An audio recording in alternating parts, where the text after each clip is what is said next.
Oi, pessoal! Sejam bem-vindos aos Novos Perfis, uma série especial do podcast Perfis da História, que vai contar com a participação de alguns colegas da graduação. Esperamos que vocês gostem desse novo formato e curtam o episódio.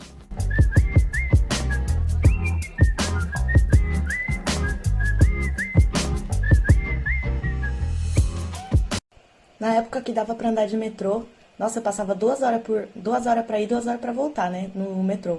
E eu dava risada sozinha com os podcasts, tipo, loucona. Eu amo podcast. Toca a vinheta! Olá, ouvintes! Esse é mais um episódio do nosso podcast Perfis da História. E o episódio de hoje vai ser um pouquinho diferente. Eu sou a Sara, graduanda do agora 4º ano do curso de História, e hoje nós temos 3 convidadas que são veteranas do nosso curso. Ana, Jaque e Carol, vou pedir para vocês se apresentarem para os nossos ouvintes. Eu vou começar, então. Eu sou a Carol, eu tô no meu 5º ano, isso. E, enfim, muitas coisas para falar sobre o curso e eu espero me formar esse ano. Vamos lá, torçam por mim, por favor. Olá, pessoal! Meu nome é Ana Carolina, eu sou veterana do 6º ano da História USP. Eu entrei no longínquo ano de 2016. Enfim, tô animada para falar um pouco sobre a minha experiência no curso. Olá, eu sou a Jaqueline, eu tô no 5º ano também, mesmo da Carol, espero que o último ano. E estamos aí para fazer esse manualzinho de sobrevivência para nossa querida graduação. Vamos começar com uma pergunta bem clichê, assim, que a gente fez tanto para os professores quanto para vocês, mas é uma pergunta muito bacana. Como que foi para vocês o processo de escolha do curso de História? Eu imaginei que essa pergunta chegaria ouvindo os episódios anteriores e é uma pergunta que eu me fiz também bastante. Da minha própria experiência, eu venho de escola particular, tanto do ensino fundamental quanto do ensino médio, e eu sempre gostei muito das aulas de história que eu tinha. Independente dos professores, das professoras, eu via as aulas de história como uma leitura do mundo, uma forma de ler o mundo que fazia muito sentido para mim na época. Eu queria entrar na universidade e poder saber mais sobre como é essa forma de entender o mundo e como eu podia usar ela para continuar entendendo cada vez mais coisas. Enfim, a universidade ela também traz uma certa ideia de que você não consegue saber tudo, mas o processo todo é muito interessante. E na época o que me motivou foi realmente ter as aulas que eu gostava muito e estar motivada para saber mais. No meu caso, foi uma experiência um pouco curiosa, porque eu meio que não sabia que eu queria fazer história. Tipo, eu lembro no ensino médio uns amigos me abordando e chegando pra mim, você quer fazer história, né? Eu fiquei tipo, eu quero fazer história, eu não tô sabendo disso, mas enfim, vamos participar da Olimpíada de História, você é bom em História, vamos lá. E aí eu participei de 2 Olimpíadas, minha equipe foi pra final 2 vezes, não ganhamos nada, infelizmente, só uma medalha de, participação. Mas enfim, aquilo meio que ficou e agora estou na faculdade de História. Não tenho muito motivo. Tipo, também gostava das aulas, assim, mas eu sempre soube que eu queria cursar alguma coisa dentro dessa área de humanas, entenda-se, tipo, ciências sociais, história, geografia, alguma coisa desse tipo. O meu caso acho que foi um pouco diferente, assim, foi um pouco mais dramático, talvez, porque eu sempre gostei de história, assim, nas aulas, na escola, mas eu nunca pensei como uma carreira, talvez, porque não seja uma coisa assim, tipo, empregabilidade, sabe? Você vira professor ou pesquisador, não tem muitas áreas numa profissão exatamente famosa. Mas aí eu tive aula de história com uma professora muito boa na 8ª série, e aí foi o fatídico ano de 2013 em que as coisas começaram a acontecer de uma maneira louca e eu estava começando a perceber que eu estava no mundo. E aquilo ali mexeu com a cabeça de um jeito absurdo. E aí eu fiz um giro de área, assim, eu gostava de ciências, eu queria ser cientista. Aí eu pensei, não, eu preciso entender o que está acontecendo aí, é isso aí. E aí, no final deu certo, assim, porque foi uma mudança meio brusca e eu acabei indo pro lugar certo, mas eu sinto que eu fui arrastada pela própria história, digamos assim, de sentir as circunstâncias da geração que eu estava vivendo, coisas assim. Nossa, Jaque, eu entendo muito o que você comentou sobre essa preocupação com a empregabilidade e tudo mais. Eu lembro de uma frase muito marcante que o meu pai falou pra mim quando eu contei pra ele que eu queria fazer história. Eu decidi no 1º ano do ensino médio perguntava toda vez para os meus professores de história o que eles achavam, como era o curso, fazia muitas perguntas. E todos os meus professores me diziam, cara, não faz, vai ler livro enquanto você estuda direito, sabe? Todos os meus professores me falavam, eu falei, não, mas eu gosto de escola, eu gosto de história, eu vou fazer. E aí, no terceiro ano, eu criei coragem para falar com meu pai, e ele respondeu, e você vai comer o quê? O seu diploma? É nessas que eu sigo no meu 6º ano de jejum, e... Mas sim, no fim, assim, inclusive o meu pai, talvez ele esteja escutando, pai, te amo. Inclusive o meu pai já percebeu que tem todo um drama sobre a empregabilidade, mas sendo um caminho que eu escolhi, acho que das coisas que eu fiz na graduação, ele também entendeu por que eu escolhi fazer o que eu tô fazendo. Enfim, é um medo a princípio mesmo, mas talvez superável, eu acho. Eu queria só fazer um comentário super rápido em cima disso também, porque a Ana comentou sobre os professores falando, não, não faz, isso aconteceu comigo também. Então, vamos lá, como são os profissionais da área, né? Mas enfim, é isso. Professores, não façam isso. Só para fechar a tríade, isso aconteceu comigo também, não com essa mesma professora que me fez querer fazer história, mas com uma professora do terceiro ano do ensino médio, que ela pensou, nossa, muito legal, você não quer fazer um direito primeiro só para garantir, e depois você faz outras coisas. Eu tive sorte de não ter pressão quanto a isso em casa, né, tipo, eu escolhi e vai fundo, mas eu acho que assim, não é uma coisinha que tá na lista de profissões, da feira de profissões da escola, sabe, venha ser historiador, mas não tô arrependida não, é um sofrimento que vale a pena. E, de fato, a pior coisa, assim, quando a gente vai escolher um curso é escutar o comentário das pessoas sobre o curso que a gente escolhe. Acho que não tem nada pior do que a morte escutar uma coisa dessa. Mas vamos seguir aqui. A FEFELESH, ela tem uma fama um pouco ruim para quem não estuda nela, né? Para quem vê de fora, às vezes a gente tem que escutar uns comentários bem negativos sobre o lugar que a gente estuda. E o que vocês tinham escutado sobre a FEFELESH antes de entrar no curso? Qual a opinião de vocês atualmente sobre a faculdade e sobre as pessoas? Essa visão é uma armadilha, né? Eu acho, pelo menos no meu caso, eu entrei na faculdade extremamente preconceituosa com a faculdade, principalmente com a FEFELESH. Eu não conhecia ninguém que tinha cursado aqui e eu tinha aquela visão de, não, porque todas as pessoas pensam iguais, é tudo um bando de esquerdista e não sei o quê, e aquela coisa de, não, a balbúrdia, e aí tudo é aquele estereótipo tosco da esquerda juvenil, infantil, do ensino médio que passa para a faculdade. Por mais que exista, como todo estereótipo, tem uma base na realidade, eu sinto que essa imagem, ela atrapalha completamente a sua experiência dentro da faculdade, porque você vai fechado, né? E é uma imagem que não existe por culpa exatamente de quem está no curso, mas quem entra acaba passando por isso. E é horrível, assim, eu sinto que eu teria aproveitado minha graduação o dobro se eu tivesse levado menos tempo para perceber que eu estava num lugar complexo. E eu sinto que no meu caso, como a minha família não fez universidade e a USP não era uma coisa que fazia parte da minha vida, essa imagem me pesou muito, porque eu estava entrando num lugar desconhecido, que eu tinha uma imagem ruim, que eu tinha ouvido falar mal, e essa retranca era uma forma de proteção. Mas, ao mesmo tempo, eu perdi aprendizados por causa disso. Eu aproveitei menos o começo da minha graduação, da minha experiência universitária, por causa disso. Eu demorei para conhecer o movimento estudantil por causa disso, que foi uma coisa que eu gostei muito depois que eu conheci. Então, eu acho que se tem um conselho que eu posso dar para jovenzinhos ingressantes não precisa chegar achando que a faculdade é o paraíso na Terra, porque não é. Eu sei que tem muita gente que chega com essa imagem que é o oposto do que eu estou falando e se decepciona, mas estejam abertos a conhecer as coisas, porque é mais fácil se você está, mesmo em termos de se sentir seguro nas aulas, de participar, de conhecer. É uma fase difícil, é um momento de transição, mas abram um coraçãozinho, porque fica mais fácil e vocês vão conhecer pessoas na faculdade que estão em situações muito parecidas com a sua, sabe? Existe um senso de pertencimento, eu acho, dentro da nossa faculdade, pelo menos dentro do nosso departamento, que forma segundas famílias. E quanto mais aberto você está para isso, mais fácil é. E aí eu não digo, claro, muito mais entre os amigos, colegas, coisas assim, mas às vezes mesmo até entre alguns professores, sabe? Você vai encontrar pessoas ali que vão te acolher.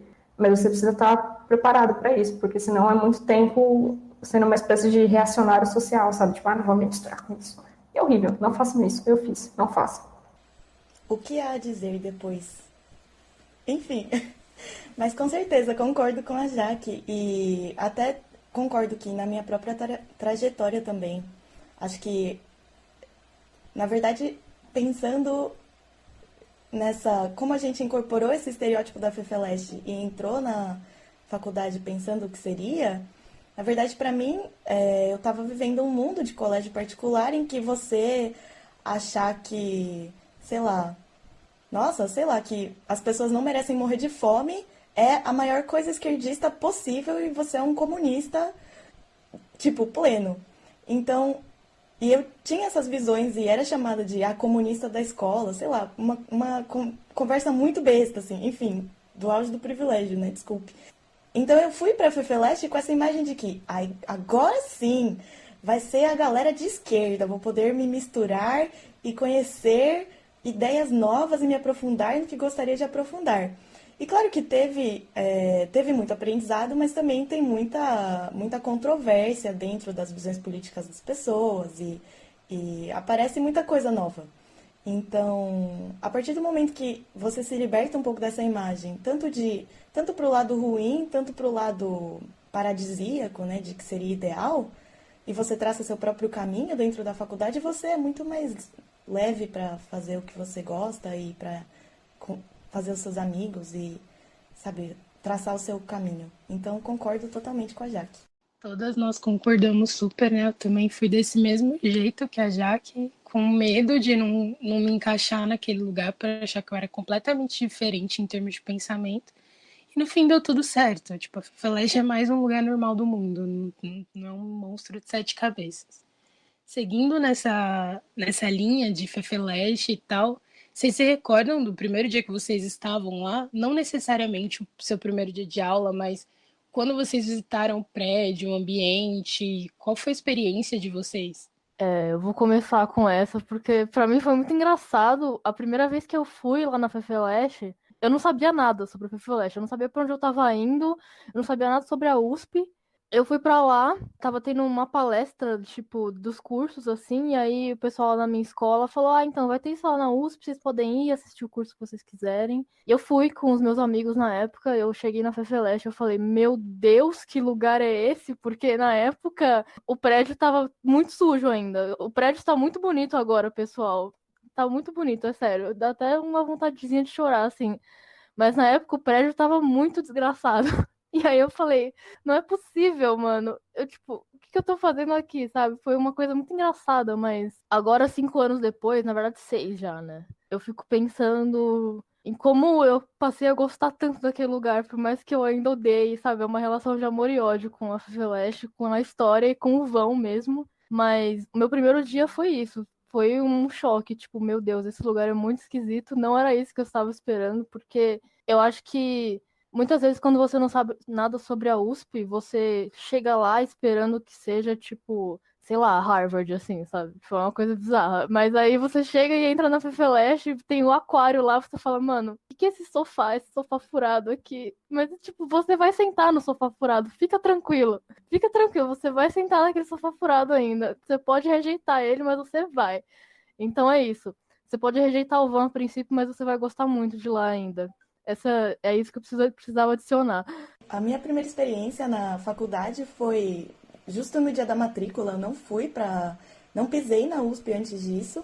E eu tive 2 imagens muito diferentes. Porque primeiro fui eu e minha mãe no circular. Bom, era um dia ensolarado e tinha ciclistas na USP naquela época. E eu vi as pessoas andando de bicicleta ao redor do campus, dentro do circular. Eu falei, nossa, que coisa mais bonita, né? Que lugar bonito. E aí parou no ponto da FEFELESTE. E a primeira placa que eu vi falava assim, cansado de correr da polícia? Venha para a Atlética FEFELESTE. E a minha mãe olhou para mim, eu olhei para minha mãe. E eu falei, Jesus, onde fui parar? Mas aí, né, continuei, não desisti naquele momento. Fiz a matrícula e, com certeza, acho que é um prédio que você estranha no começo, principalmente o vão. Mas você cria um amor por ele, inclusive por não ser um modelo muito engessado de prédio, né? Aquele prédio de aula em que não entra sol e... Então você aprende a gostar bastante do prédio. Hoje em dia eu sinto saudade de ir pra lá. Eu acho que uma experiência foi bem parecida com a de vocês, principalmente com a da Carol. Eu fui uma vez, a primeira vez pra FEFELESTE, em um momento assim, completamente aleatório do 3º ano, que eu tava pensando em fazer história. E aí eu tinha um colega de classe que ele tinha mania de ir assistir aulas de filosofia, né? Porque não sei quem tá ouvindo agora já sabe, mas os nossos cursos são todos abertos na FEFELESTE. Se você quiser pegar um dia aleatório e assistir uma aula de, sei lá, grego, você pode. E pessoas de fora também. E aí eu fui parar numa aula esquisita, nada a ver, que eu não entendi nada com nada, sobre um filósofo pré-socrático. E aí quando a gente saiu, a gente passou no vão, e aí foi na época também que o vão tava... Porque assim, vocês vão conhecer o vão bonito. O vão antes, ele não só era pichado, como ele era pintado com o que parecia ser sobras de tinta. Tinham vários pedaços diferentes, de cores aleatórias, em tons pastéis. Era muito esquisito. E aí eu achei estranho também, mas aí depois de um tempo, assim, é o que a Ana falou. É um prédio que, se você parar para pensar, ele não é um prédio comum, ele não é uma coisa que a gente está acostumado a ver, mas depois de um tempo parece que aquilo ali é o único lugar certo, sabe? Você vai para outros prédios e, peraí, mas cadê o espaço vazio desse prédio? Por que seu pé direito não tem 20 metros de altura? E é um lugar, assim, eu não vou dizer que é um lugar bonito, mas é um lugar... Quer dizer, é bonito, mas ele é mais do que bonito, tem algo de imponente ali. E é muito funcional, você nunca vai se perder lá. De um lado é uma coisa, do outro lado é outra coisa. E as salas com janelas são a melhor coisa já inventada na história da humanidade. Fica aí a dica para letras não se perder dentro do prédio. É só isso que eu queria dizer, entendeu? Calouros, cuidado na letras, ok? Cuidado. Reforçando a dica da Carol e da Ana, cuidado com os ciclistas speed também, gente. Temos casos de acidentes, então vamos tomar atenção, assim, se você tá vendo, os ciclistas não atravessam, entendeu? Deixa os caras passar, porque senão eles vão atropelar vocês. Eles não têm dó, é igual a vida, gente. Passa mesmo. Eu ia comentar que a única coisa pouco funcional do prédio são as salas de aula com nome de historiadores e historiadoras. Até você decorar, demora uns 5 dias. Pelo menos, assim, se você tiver memória boa. Vamos para mais uma pergunta, então. Nessa linha de primeiro dia de aula e todas essas emoções de quando a gente entra na faculdade, vocês se recordam do período de adaptação de vocês? Como é que foi? Se foi muito difícil? Porque meio que é um choque, né? Mesmo que você tenha saído do ensino médio, sei lá, uns 3 anos e entre na faculdade, você chega meio em choque e aí vai se adaptando. Como que foi para vocês, assim? A primeira coisa que me veio à mente quando você perguntou sobre adaptação é... O mais difícil para mim foi entender que não é escola, é universidade, não é ensino básico e ensino médio. Então tem uma liberdade de ir às aulas, de quanto tempo você vai usar para fazer os seus próprios trabalhos. Por exemplo, o trabalho que você recebe a orientação do trabalho no começo do semestre e 6 meses depois você tem que entregar. Você tem a sua liberdade de fazer o seu cronograma, mas você ainda assim tem que entregar o trabalho, entregar uma coisa boa. Então, essa liberdade para mim de não ser a escola e ser uma coisa nova foi o mais difícil de me adaptar, eu acho. Mas, de resto, eu gostei bastante do meu primeiro ano.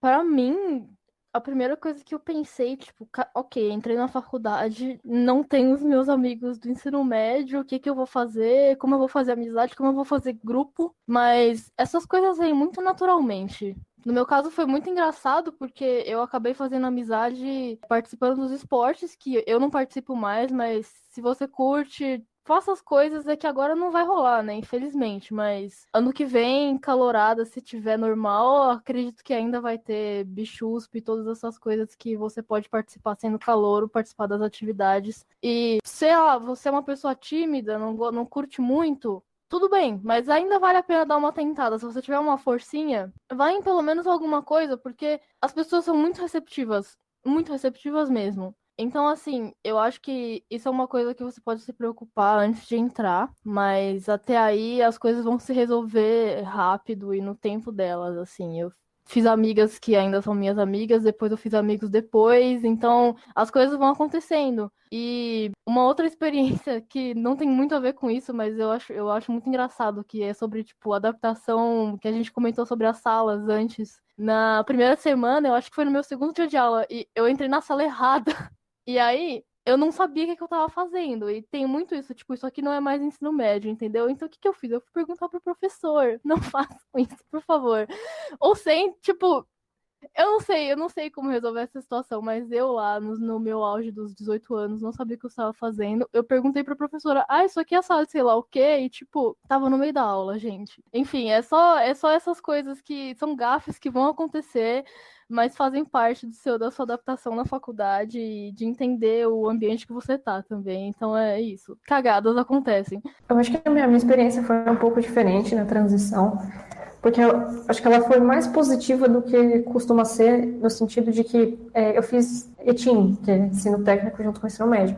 E o ETIM, você tem 14 anos, eles te jogam para os leões, assim, essa questão de aprender a fazer o seu cronograma, você pode, é muito fácil cabular a aula, então você não tem a obrigação para barrar a tentação e esse tipo de coisa, você pode sair da escola, pelo menos na minha podia, então muitas dessas coisas eram novidades, não eram novidade para mim, da dinâmica universitária, apesar de da universidade ser um grau gigantesco de liberdade, isso não era tanto uma novidade para mim, eu acho que, no certo sentido, isso me ajudou a fazer essa transição de não morrer tanto no começo da graduação. Tudo bem que essa resistência à universidade, ela morre com o tempo, né? Eu acho que a minha só morreu realmente na quarentena, depois que eu fui obrigada a ficar longe daquele lugar maravilhoso.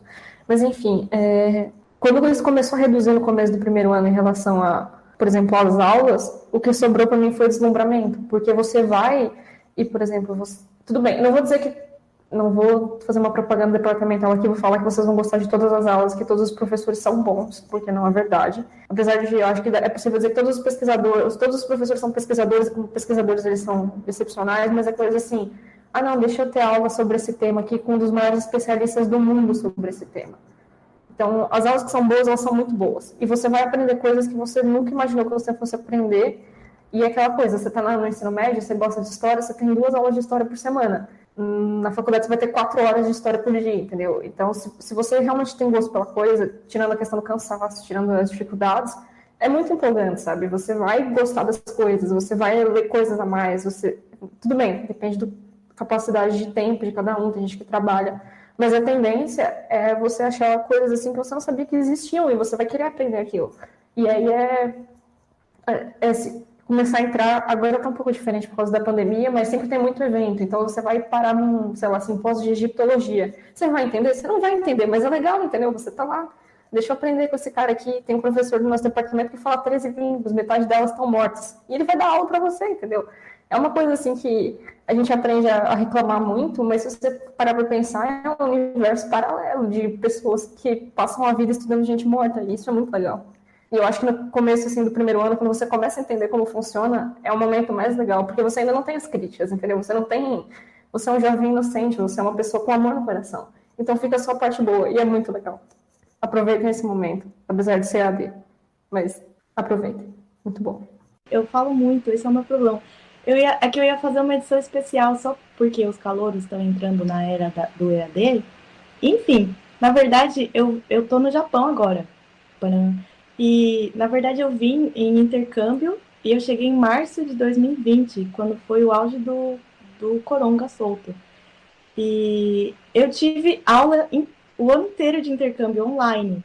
Então eu entendo um pouco a galera que está entrando agora. E se você pede dicas para os veteranos, tudo que você consegue ouvir era desse jeito, mas, putz, agora tá EAD, então não sei como é que é. E, enfim, uma coisa que eu queria dizer em termos de, como a pergunta é sobre adaptação, é claro que você vai sempre ouvir alguns comentários sobre como era antes do corona e o que foi perdido, mas para a gente ir tentando, para fazer o melhor que a gente pode com o que a gente tem agora. Então, as aulas são EAD, mas os professores, como a Jaque falou, são os pesquisadores, os especialistas, e eles têm o conhecimento todo que eles têm, talvez menos de computação, mas apareceu alguma referência que você achou legal, os professores às vezes fazem comentários que eles acham muito secundários, mas para a gente é uma coisa importante, que a gente gosta. Então, vai anotando as coisas que aparecem que são legais, assim, vai tentando achar no seu limite mesmo o que você está interessado, o que é legal para você, falar com os colegas que aparecem muito, você sempre vê o mesmo nominhozinho na tela, manda uma mensagem, fala, putz, tô vendo que você tá nessa aula também, né, tal, tipo, vamos jogar um dia, alguma coisa assim. Então eu sei que o mundo online de faculdade é bem diferente, mas vamos, enfim, sei lá, eu quis trazer esse momento de adaptação. Só um comentário sobre o comentário da Ana, porque eu percebi que eu fui meio... na minha época tudo era feliz e aí tive o coronavírus. O EAD tem as suas dificuldades, mas existem pequenas felicidades no EAD, assim, no sentido de existem cursos que eu fiz nesse último ano que eles ajudaram a manter a minha saúde mental. Assim, o ápice da minha semana era assistir uma aula com um determinado professor, porque tinha coisas muito interessantes. E aí, essas coisas vão acontecer, tá? Não é tudo tragédia, eu sei que a gente está vivendo um momento difícil, mas eu acho que o curso ajuda em alguns sentidos em relação a isso. E a história ajuda em relação a isso. Eu sinto que o tipo de informação que a gente tem, que vocês vão receber, elas ajudam a gente a entender melhor o que está acontecendo e não ficar tão perdido no meio da desgraça, sabe? É óbvio que não vai resolver a situação, mas é uma forma de compreender o que está acontecendo. Eu acho que isso é, um certo sentido, um consolo, sabe? Pelo menos saber que você não está na ignorância sobre o que você está passando. A próxima questão ela é um pouco polêmica. Quais foram as maiores frustrações de vocês na graduação até agora? Não só com as disciplinas e com as possibilidades profissionais, que eu acho que é o que pesa bastante para a gente em determinado momento, mas também com as pessoas, com os colegas, com os professores, ou às vezes com o ambiente, assim. O que em algum momento frustrou vocês nessa carreira acadêmica? Eu vou começar, porque essa é a minha pergunta, pessoal. Aqui está o poço de frustrações, enfim. Mas isso não significa que essa vai ser a experiência de todos, né? Convenhamos. Mas é importante saber que, às vezes, não vai ser o que você está esperando. No meu caso, como eu comentei lá no começo, eu meio que fui parar na faculdade de história por acaso. Eu não sabia o que fazer e eu já estava ali confortável, eu gostava de história, eu ficava vendo History Channel com 10 anos e eu falei, é isso aí, pessoal, vamos lá. Então, pra mim, a primeira coisa que foi muito esquisita foi uma coisa que a Jaque comentou na última pergunta, que é ter aulas de 4 horas da mesma coisa. Você fica sentado numa sala 4 horas seguidas com o professor falando. Muitas vezes no primeiro ano você não tá acostumado a ficar esse tempo todo sem fazer nada, porque você sai da escola, suas aulas têm 50 minutos, e aí você vai pra faculdade que tem uma aula de 4 horas de um tópico só, um assunto só. E muitas vezes você não tá entendendo o que tá acontecendo, porque é muito diferente. Eu não sei, pra mim, com algumas semanas de aula, eu já percebi que, tá, isso aqui vai ser um pouco mais difícil do que eu esperava. Porque é um curso muito teórico. É uma carga muito grande de conteúdo. Então, se você não tá acostumado, pode ser um choque. E você pode passar a gostar muito disso, ou isso pode passar a ser o purgatório para você, que no meu caso aconteceu mais do que gostar das matérias. E, de novo, você não vai gostar de tudo que você tá fazendo lá. Então, vai ter algumas matérias que você vai ter que fazer que vão ser horríveis, porque você não gosta do tema. Às vezes você odeia o professor e não tem nenhum que te agrade, mas frustrações existem, e eu acho que fingir que você não vai se frustrar com nada no curso é uma mentira. Por mais que, no meu caso, sejam mais frustrações do que felicidades, né? Eu acho que é uma coisa que você tem que ter em mente, assim. Eu vou me frustrar com algumas coisas, mas a faculdade no todo, ela continua valendo a pena, sabe? Ela me deixa feliz, eu faço coisas que eu gosto aqui, os meus amigos, tipo, para mim, a maior frustração mesmo foi com o curso em si. As outras coisas, tipo, o ambiente, as pessoas, essas coisas são estranhas no começo, igual a gente comentou. Você pode passar por um período, tipo, meu Deus, eu odeio isso aqui, eu odeio essas pessoas que você nunca falou na vida, mas você odeia elas porque elas estão ali, entendeu? Elas estão fazendo alguma coisa que você não gosta. Mas isso vai passar. Para mim, passou, eu também tinha isso. Meu primeiro ano foi tipo, eu não vou me misturar com esse povo também. Só que no segundo ano as coisas melhoram. Enfim, frustrações são reais, elas acontecem e eu acho legal se preparar um pouco para ter esse tipo de experiência no curso também. Opa, fiz até uma listinha.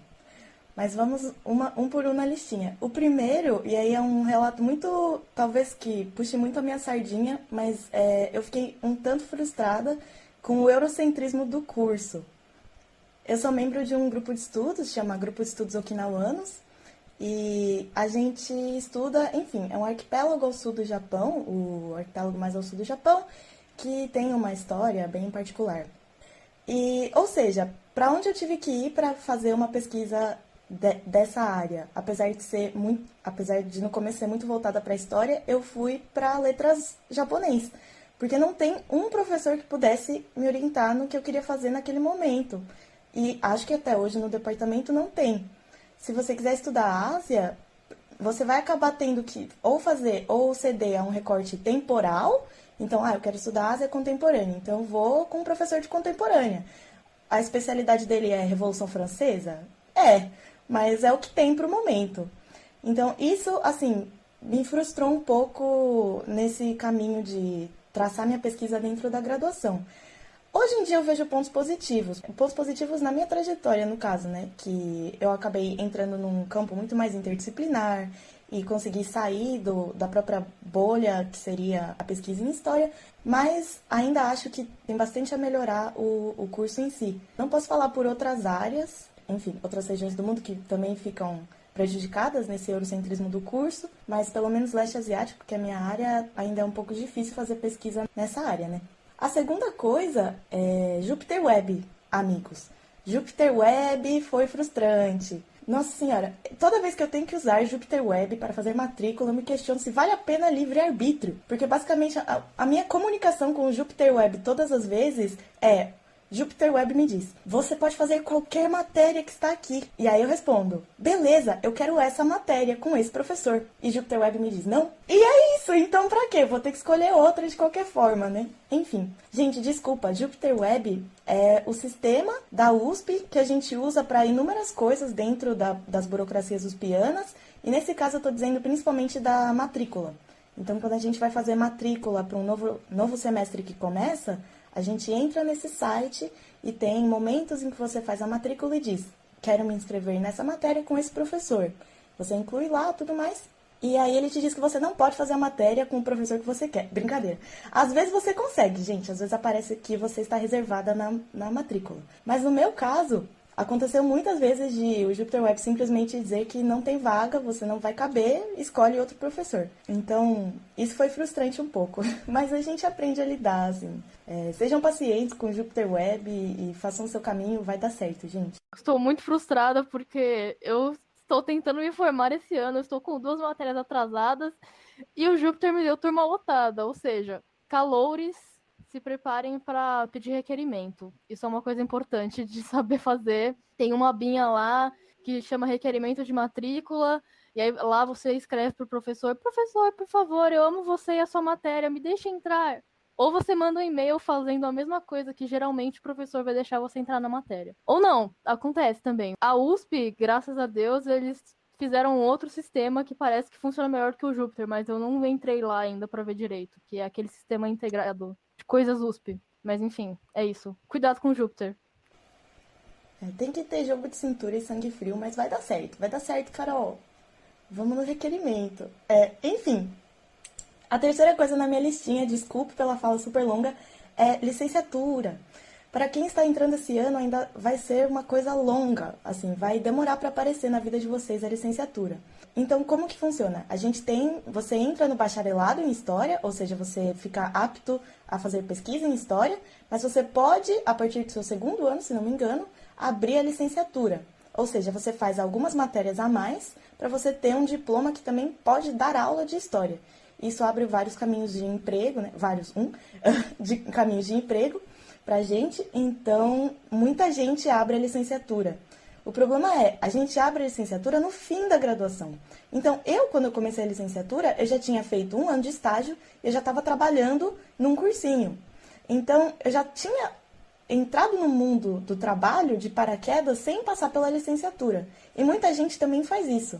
E o que acaba acontecendo, que me frustrou, tem muita falta de humildade acadêmica, em que as pessoas acham que sabem tudo e as aulas da licenciatura viraram grandes momentos de terapia coletiva e de pessoas palestrando que não são professor.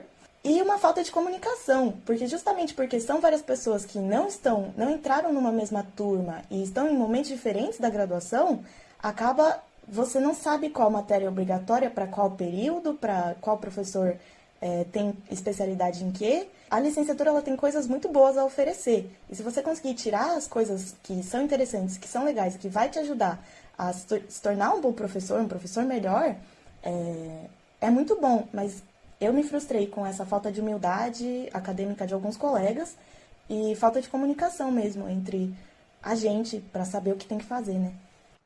Realmente, o Júpiter é um trote institucional, assim. Todo mundo sofre igualmente, não sei se serve de consolo. É só um site que não funciona muito bem. Eu imagino como que a galera da ciência da computação se sente tendo que usar um negócio daqueles. Tentando não ser muito negativo, já que essa é uma pergunta de destilar ódio, eu acho que existem 3 coisas principais em termos de frustração, que elas dependem um pouco da expectativa que você tem ao entrar também, né? No sentido de o que você esperava.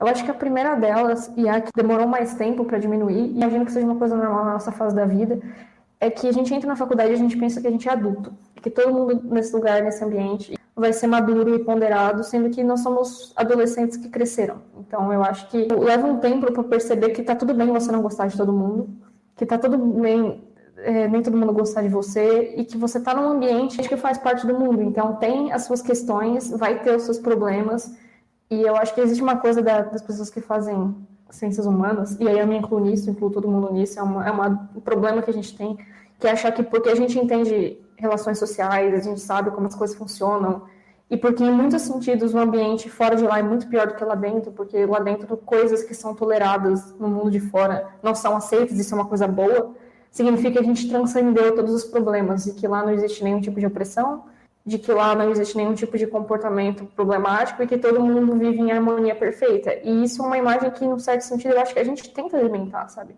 No sentido de, não é a autoimagem da Fefelete para fora, mas, em certos sentidos, é a autoimagem da Fefelete para dentro. E isso não condiz com a realidade. E quando você está incomodado num ambiente que parece que todo mundo se ama, parece que o problema é você. E até você perceber que tem várias pessoas que têm essa sensação, fica nessa coisa meio... Essa falsa sensação de estar num lugar idílico e que as pessoas são maravilhosas, sendo que não é isso. E tá tudo bem, entendeu? Mas até entender isso, é um processo que você fica pensando, meu Deus, eu sou uma pessoa horrível. E não é assim que funciona. E eu acho que isso pra mim pegou muito forte. Eu não sei, é uma espécie de moralismo desconstruído que a gente tem, às vezes, de achar que não pode errar, então eu vou fingir o tempo todo que eu sou uma pessoa que tem um comportamento exemplar. E isso é muito pesado, sabe? É uma coisa difícil de você lidar com. É uma expectativa que você projeta pra dentro, eu acho. E aí, eu acho que as outras 2 coisas que são problemas talvez maiores, mas que eu acho que eles são mais óbvios, então é mais fácil de lidar. É primeiro o equivalente acadêmico disso, que é a gente está na maior universidade do país. E o uspiano é arrogante, gosta da USP. Falou o uspiano arrogante que gosta da USP.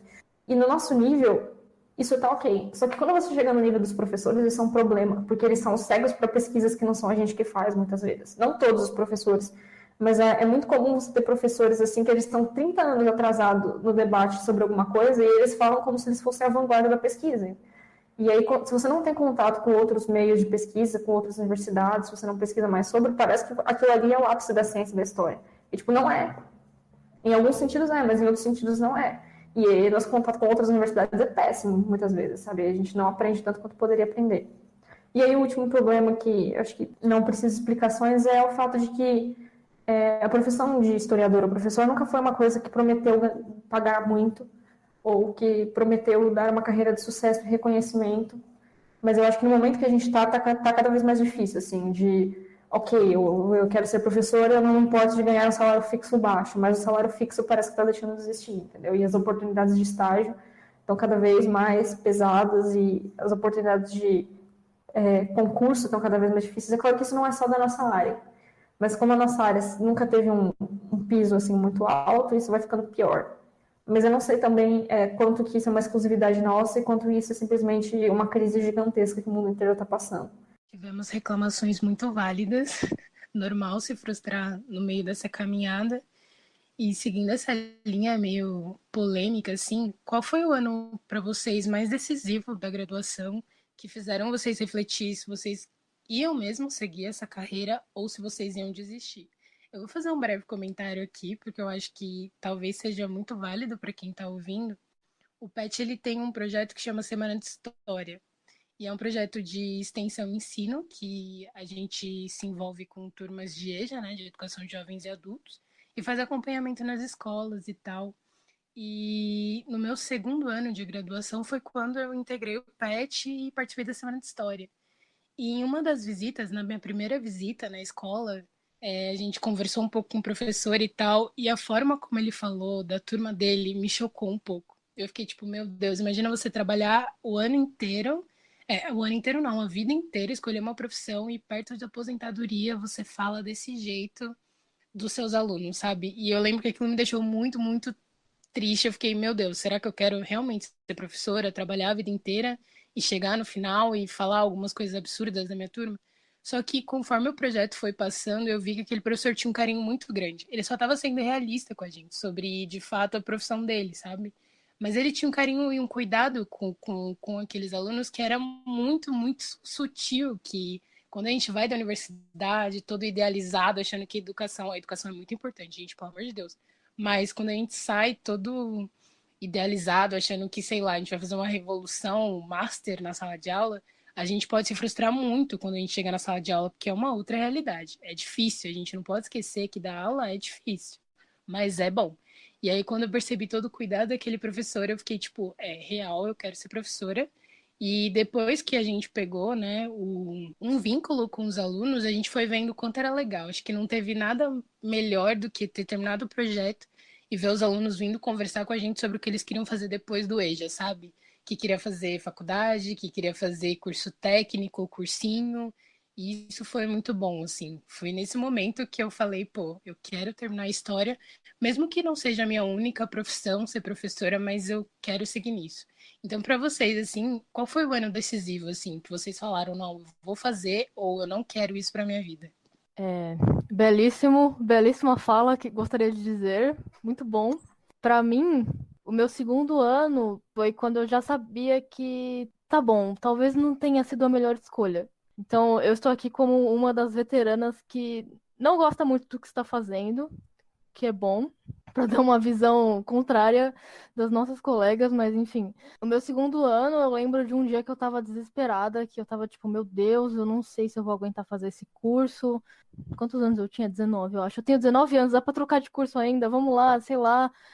E aí, eu lembro que eu fui correndo no prédio da Geociências pra perguntar, moça, quando que é a prova de transferência? E isso era, tipo, no primeiro semestre, eu acho, do meu segundo ano. Então, era o terceiro semestre. E aí ela falou, ah, já passou, só ano que vem agora. Eu falei, mano, ferrou, sabe? Tipo, e agora, o que que eu faço? Aí eu tinha na minha cabeça, tá bom, eu vou esperar essa prova de transferência e eu vou tentar. O ano foi passando, foi chegando perto, eu não tava fazendo nada pra isso. E eu ficava pensando, tá, mas eu vou trocar de área assim, eu vou pra exatas, mano, tipo, sério.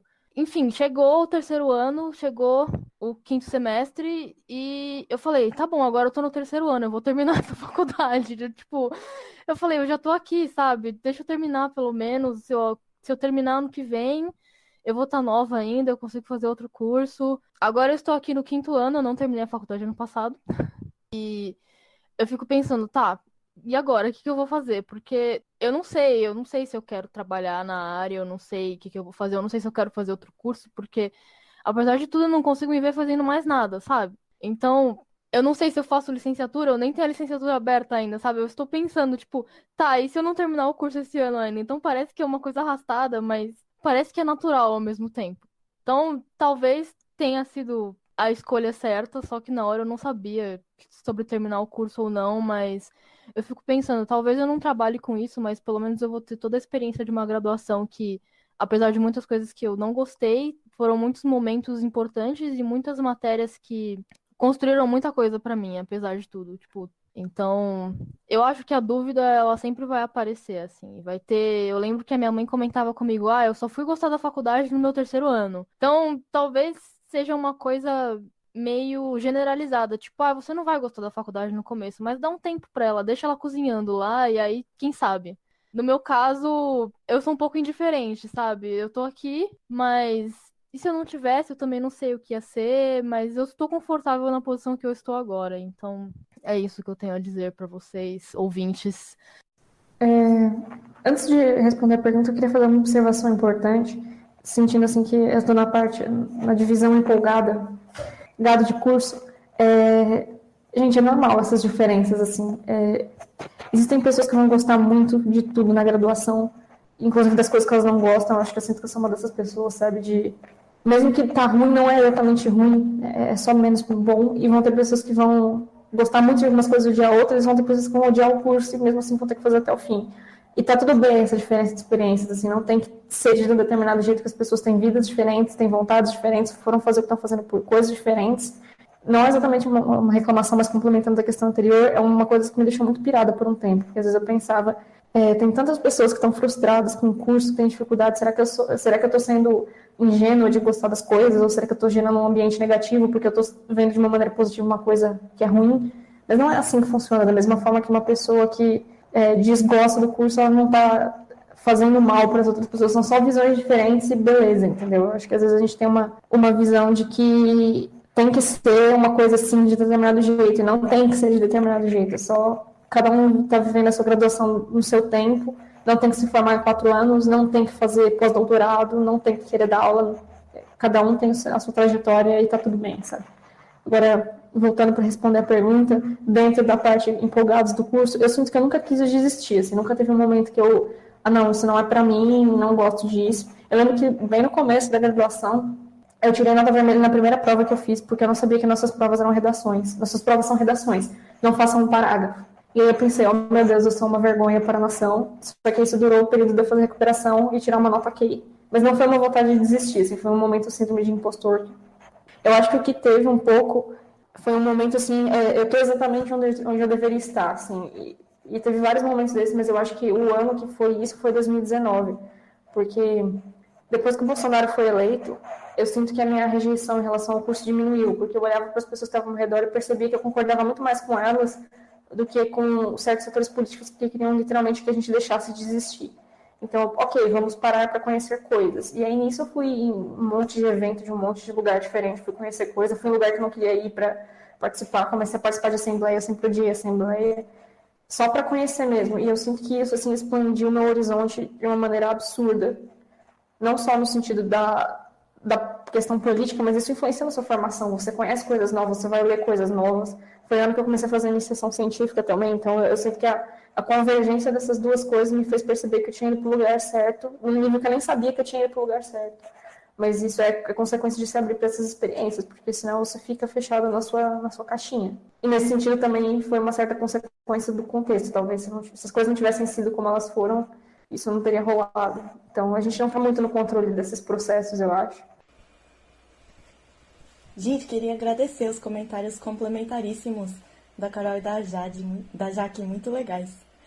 Enfim, acho que nesse caso eu também acabo caindo um pouco para o lado empolgado do curso, mas também é no sentido muito de... Eu fiz muita coisa diferente no curso, aí eu acho que a minha dica seria isso, assim, faz bastante coisa que você puder, se você tiver seu tempo aí, durante os momentos diferentes da sua vida. Então eu passei por momentos diferentes no curso. Eu entrei em 2016 no vespertino, aí eu fui caloura.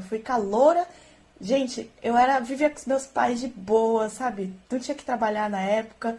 Aí eu frequentava as aulas, fiz futsal feminino, era péssima. Fiz tênis de mesa, era péssima. Eu fui porque eles precisavam de time feminino. Eu falei, precisa de uma pessoa, eu vou. Mas foi muito legal. Fiz oficina de tricô na greve de 2016. Fiz francês no Núcleo de Estudos de Línguas Estrangeiras que tinha na Faculdade de Filosofia. Muito barato, inclusive, gente, quem quiser estudar línguas. Daí, no segundo ano, fui fazer monitoria de História do Brasil Colonial. Eu não pesquiso História do Brasil Colonial, gente, mas foi legal a monitoria. Fiz parte da primeira semana de História do PET, aí fui pra não sei onde de São Caetano de São Bernardo. Gente, muito legal. Fui professora particular de português para alunas coreanas, por algum motivo. Precisava de grana. Aí entrei em estágio no meu terceiro ano, numa escola particular de ensino médio. Comecei o grupo de estudos, vi o que era que eu queria fazer de pesquisa. Por causa do grupo de estudos, fui parar no Japão por um mês. Enfim, tinha um programa para latino-americanos irem por um mês para o Japão com bolsa, fui. Comecei a fazer Kumon para estudar japonês. Enfim, gente, fiz tudo o que dava para fazer nesse curso. Aí comecei a licenciatura, fui trabalhar em cursinho, vixe, muita coisa. Curso de verão também. Desculpa, falei um monte de coisa. Mas para não cansar, para ter várias perspectivas diferentes. Acho que nessa trajetória, para continuar aí a propaganda do PET, é isso, a faculdade é ensino, pesquisa e extensão. Então, se você procurar um pouquinho em cada área que você puder, curtir a faculdade como ensino, aprendizado, tentar fazer uma pesquisa que você se identificar e quiser tocar para frente, participar dos projetos de extensão que existem na faculdade ou criando os projetos ou participando como ouvinte dos projetos, eu acho que é um jeito de conhecer várias partes do curso que em alguma delas às vezes pode ter a sua motivação. Se não tiver também, não tem problema nenhum, mas acho que vale a pena a procura. Gente, último comentário sobre essa parte de frustração, sem querer ser a good vibes do rolê, mas eu tava conversando sobre isso com uma colega e ela disse pra mim que, tipo, na época que você escolheu o seu curso, a sua cabeça era outra. Então é isso, sabe? Não ficar pilhado porque a gente acha que tá no lugar errado. A gente tinha outra cabeça quando escolheu e tá tudo bem. Vida que segue, depois a gente faz outra coisa se der, e é isso. Aproveitando que a Ana comentou um pouco sobre licenciatura, a Carol tinha dito que ainda não fez, mas então para Jaque e Ana, como que foi a experiência para vocês? Não sei se a Jaque abriu a licenciatura já, mas como que foi para vocês? Porque quando a gente entra, a licenciatura ela é um pouco ela sofre de comentários negativos assim dos nossos veteranos. Pelo menos no meu ano a galera falava um pouco mal da licenciatura. Como que foi para vocês fazer a licenciatura, pegar as matérias, estudar na faculdade de educação? Então, eu tenho uma experiência relativamente curta com a licenciatura. Eu tô fazendo ela ainda. Antes de entrar, eu tinha ouvido essas coisas. E eu acho que uma coisa importante para se dizer da licenciatura, tomem cuidado com essas críticas em relação à licenciatura, porque, assim, existem críticas que são feitas em relação à licenciatura, que elas são válidas, elas estão corretas, e elas pegam coisas que são ruins da licenciatura, tanto de um ponto de vista do currículo, quanto no ambiente das aulas, que é o que a Ana comentou, das pessoas acabarem sendo meio arrogantes, vir uma sessão de terapia, coisas assim. Mas eu acho que existem muitos comentários negativos da licenciatura que elas são feitas por pessoas que não querem ser professores e são levados pela força das circunstâncias a fazer licenciatura porque dá mais garantia de empregabilidade. E eu entendo, faz parte. As pessoas precisam trabalhar, elas precisam sobreviver e a licenciatura dá uma garantia. Mas eu acho que muitas vezes é uma coisa assim de tipo, você não tem interesse em educação, você odeia dar aula, você não gosta de escola e você fala da licenciatura de uma maneira ruim que não é crítica. Ela é só demonizada, tipo, que lugar horrível, que cursos horríveis, nada funciona. E eu acho que tome cuidado com esses comentários, porque eu acho que depende muito do que você quer fazer. Ela tem coisas ruins, mas ela não se você não quer ser professora, dificilmente vai ser um lugar que você vai tolerar, porque você não vai ter nem a parte boa para pegar. Então, tomem cuidado com esses comentários. Em relação à licenciatura, eu fiz poucas matérias. Eu fiz, do começo ao fim, uma matéria que eu fiz no final do terceiro ano. Foi a primeira que eu peguei. E eu gostei muito da aula, gostei muito do professor. E aí, o último semestre, eu peguei, e no anterior, que são as DAD, eu peguei disciplinas de licenciatura. No primeiro até eu não tinha começado no EAD. E aí eu acabei trancando todas elas, porque existem coisas ruins na licenciatura. O pior professor que a gente viu na graduação foi na licenciatura. E eu acho que existe uma coisa da licenciatura que é importante fazer essa transição, porque, por exemplo, tirando, se não me engano, ensino de História, Teoria e Prática, as matérias da licenciatura elas são dadas no prédio de educação por professores de educação. Então, eu passei 4 anos no DH, familiarizada com os professores do departamento, que mesmo quando é ruim, você já sabe como vai ser, porque você conhece, você já ouviu falar das coisas, e tudo é familiar, tudo é no mesmo prédio, sempre tem alguém que você conhece na sala, para aí depois começar a fazer coisa da licenciatura. E isso foi um dos motivos dos quais eu tranquei no EAD. Não é nem tanto porque tinham cursos bons, mas são cursos diferentes do bacharel. E o bacharel eu já estava em casa, na licenciatura não. Então, tenho consciência dessa diferença. São cursos diferentes mesmo. Funcionam de maneiras diferentes. Vão ter pessoas que você nunca viu na sua vida.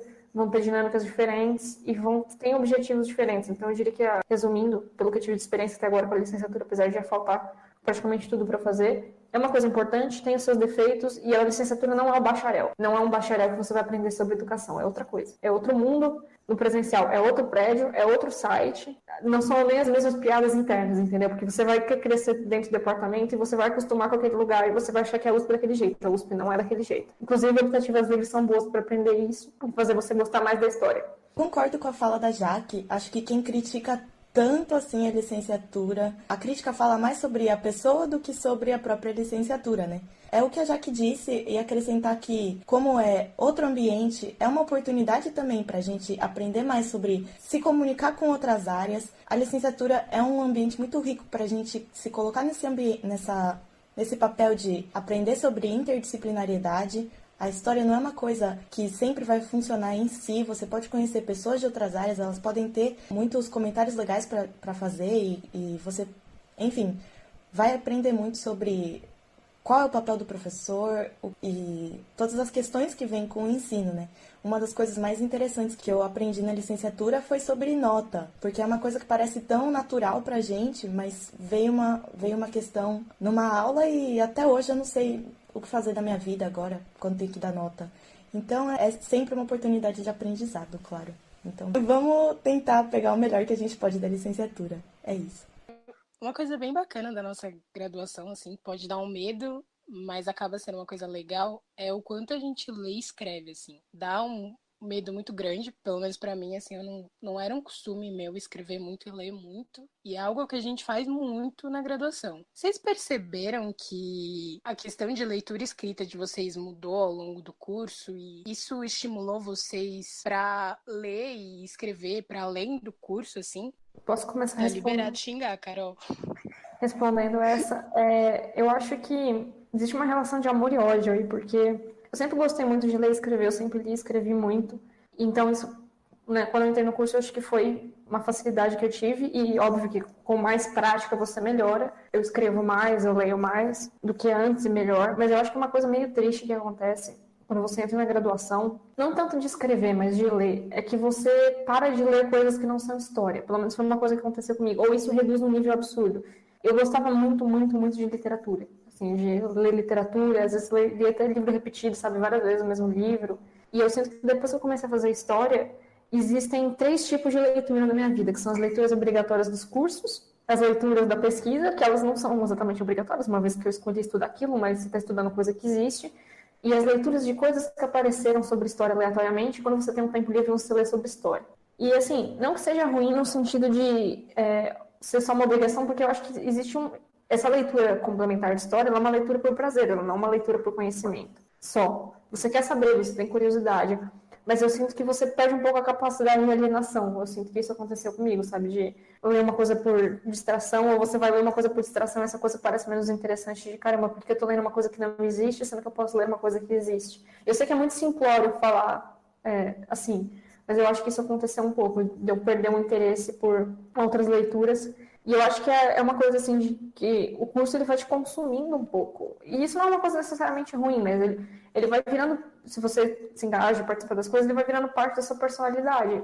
E isso, em certos sentidos, é bom, mas em outros sentidos você vira a pessoa chata que fala de história o tempo todo, sabe? Isso é uma coisa que eu acho que tem um efeito sobre a leitura também, de... Às vezes eu só queria ler uma ficção aleatória e não ter que pensar historicamente sobre isso, sabe? Mas o seu cérebro, a chavinha do historiador chato, ela não desliga, ela não deixa de funcionar. E aí isso pega um pouco nas leituras.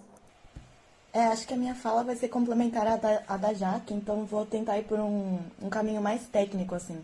A gente fica muito pilhado nessas leituras da história que aparecem no nosso caminho da graduação e que a gente quer ler a mais. E acho que a grande diferença disso com o Percy Jackson que eu lia quando eu estava no ensino médio e achava que era leitura chiquérrima, é que é uma leitura pesada e é uma leitura que ela tem que ser feita de maneira crítica. Então, a gente chega um pouco, cai de paraquedas nessa leitura crítica no começo da graduação, demora um pouco para se acostumar com... Não é você sentar na sua cama, pegar o livro e ler tranquilo. Você vai ter que ter alguma coisa para fazer as suas anotações, você vai ter que ter uma memória para anotar isso depois, ou um sistema seu para fazer as anotações enquanto isso. É uma dificuldade entender o que está sendo dito, ou por ser muito cru e muito pesquisa pura ali, com termos específicos, seja lá o que quer dizer paradigma, brincadeira, nossa, eu estressei com essa palavra no começo. São termos muito específicos, uma função diferente para os livros que a gente lê na graduação, claro. Sem falar quando eles não estão em línguas estrangeiras, o que é uma dificuldade outra por si só, né? E, enfim, aí o que eu ia sugerir, é só uma sugestão, um sistema que funciona para mim, usa um sistema de marcação para si mesmo. Então vai fazendo a sua leitura crítica ao momento que você está lendo, porque senão você esquece o que você pensou na hora e você não entende mais o que você estava querendo comentar sobre o que você leu. E o meu sistema que funciona é usar cores ou usar modos diferentes de grifar. E aí dentro disso tudo, claro que você pode ter a sua cor que vai ser a tese principal, a sua cor que vai ser teses alternativas, a sua cor que vai ser, sei lá, fonte. Eu tenho uma cor especial pra mim, que é o laranja, que é a cor do eu achei da hora, achei massa, essa curiosidade histórica. Porque é isso, gente. Você vai fazer uma leitura, vai ter muitas coisas que vão ser super sérias e você precisa, mas vai ter aquele comentário secundário na nota de rodapé do autor que fala sobre fulano que viveu em tal época que fez uma coisa muito louca. E é legal. Eu sou muito fiel a um comentário secundário do Mark Bloch que falava: a gente estuda história porque é legal. Então, assim, para salvar você nessas leituras muito pesadas que tem durante a graduação, também use a sua cor laranja, o que for para você melhor para anotar das coisas que você simplesmente achou legal. Você não vai fazer nada com aquilo, mas vai ser uma boa história para contar no Zoom de bar com seus amigos, entendeu? Acho que isso me ajuda muito a lidar com as leituras na graduação, assim, ao longo da minha trajetória nisso. É isso, e também não pirar, como a Jaque falou, porque no terceiro ano da graduação eu comecei a ler Jane Austen e eu me vi grifando. Essa aqui é a tese alternativa da Jane Austen. Não façam isso, gente. Tenham o seu momento leitura por leitura. Eu vou adicionar uma coisinha aqui rápido. Enfim, muitos comentários vieram aqui enquanto as meninas estavam falando sobre achar coisas legais nos textos. Eu, como uma pessoa que lê 3 textos por semestre, eu deixo para ler tudo em cima da hora, mas enfim, alguns textos são realmente muito malditos, você vai querer morrer lendo eles, porque são textos difíceis, são muito complexos, tem muita coisa, mas os meus favoritos são os textos que é basicamente um vomitado de fatos históricos, que é o que eu acho mais divertido, mais engraçado. Eu lembro de ler um texto no meu primeiro ano, foi para Ibérica 2, e eu lembro que o texto falava, tipo, sobre o cheiro dos comunistas, assim, foi uma coisa muito engraçada, isso ficou muito marcado para mim. Então, tipo, tem essas gemas nos textos ainda, sabe? Por mais que você não leia, vai ter um ou dois que você vai falar: mano, esse texto é muito bom. Tem uns textos que eu li no primeiro ano e eu lembro deles até hoje, eu tenho guardado, porque a gente imprime. Inclusive, você pode imprimir os textos de graça, você não precisa comprar eles. Nós temos a ProAluno, que é onde você imprime seus textos, que no momento não está disponível, mas estará. Mas enfim, você pode imprimir os textos, a gente tem muito papel guardado. Então, muitas vezes o que a gente lê vai passar. A gente leu aquilo para uma coisa e depois esquece, mas tem uns textos que vão ficar lá e você vai querer guardar para posteridade, sabe? Tipo, eu li esse texto e foi muito legal ler esse texto. E eu digo isso como uma pessoa que não lê muito na graduação. Enfim, eu já comentei meus motivos, eu não leio muita coisa. E eu realmente tenho tentado ler coisas fora, porque tudo que as meninas comentaram é real. Você vai perder um pouco da vontade de ler coisas além das coisas de história. Você vai perder um pouco do pique de ler, sabe? Tipo, é tanta coisa que você tem que ler que você não vai querer mais ler nada, porque você tá cansado. Então, assim, nem que você leia um gibi, vai ler Naruto, tipo, alguma coisa, que é o que eu faço, entendeu? Vai ler um mangazinho, um Batman, sei lá, alguma coisa além disso você tem que ler. Porque é muito importante pra você não perder esse gosto pela leitura, porque sempre no mesmo tema é muito complicado, por mais que você ache coisas interessantes e engraçadas que vão ficar marcadas pra você lendo as coisas da faculdade. Só um comentário rápido sobre essa questão de piada na mesa de bar e o cheiro dos comunistas. No primeiro ano meu e da Carol, a gente teve uma matéria que, dentro da bibliografia, nos textos obrigatórios, tinha um texto de um livro que chamava Escravidão, Homossexualidade e Demonologia. E esse foi o primeiro de muitos memes sobre textos aleatórios. E eu recomendo fortemente que vocês leiam essas coisas estranhas no metrô ou no ônibus, porque a reação das pessoas é muito engraçada. É só isso mesmo. É uma experiência que vale a pena, assim. Claro que em ambientes seguros, não faça isso perto de gente que parece perigosa, mas se você estiver em um ambiente seguro, leia coisas estranhas, sempre vale a pena. É isso, gente. Leiam coisas estranhas e um breve comentáriozinho. Vão ter momentos da graduação assim que vocês vão ler umas fontes muito loucas, assim. Às vezes vão ser umas fontes muito tristes, mas às vezes vão ser umas fontes muito loucas, de rei brigando com o papa. É muito bacana. Os historiadores são grandes fofoqueiros, mas são fofoqueiros com metodologia, tá? Bom, chegamos no nosso último bloco e ele tá mais relacionado a uma perspectiva pós-faculdade, assim. O que vocês pensam sobre as possibilidades profissionais daqui para frente? Felizmente, a nossa profissão foi regulamentada, né, ano passado. Mas o que vocês pensam, assim, de trabalho, de estágio? O que vocês querem fazer?